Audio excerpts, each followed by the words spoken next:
السلام عليكم. الواحد برضه كان مستغرب حالة التفاؤل اللي الناس كلّها فيها، يعني أنا متفهم إن السنغال وصعب أوي تخسر تالت مرّة، وبعدين أنت أفوق ومقدّم ماتشات كويسة، واللسعتين بتوع المرّة اللي فاتت ما كانوش سهلين، فأكيد أنت دلوقتي هتنزل هتاكل الأرض واليابس وهتعمل كل حاجة. الناس متفائلة من فكرة إن مستحيل تخسر تالت مرّة، والمرّة دي فرقتنا أحسن وكل الكلام ده، ليه؟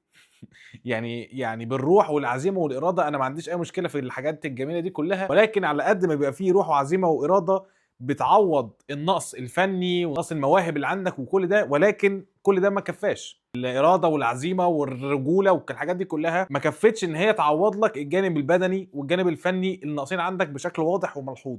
واحد خلاص ابتدى يشك بقى، اللي هو هي الناس دي طالما كل دول متفائلين اكيد في خازوق في القصه، اكيد في حاجه غلط، سكريبتات الكوره كلها معاك وتالت مره والتالته تابته والحاجات دي كلها، كل حاجه كانت معاك لدرجه تخض، لدرجه اللي هو اكيد الموضوع يا جماعه مش هيبقى بهذه السهوله. ولكن دفاعا عن النقطه دي برضو، انت لو كنت لعبت نفس ماتش الكوت ديفوار بنسبه 70 80% كنت هتكسب عادي.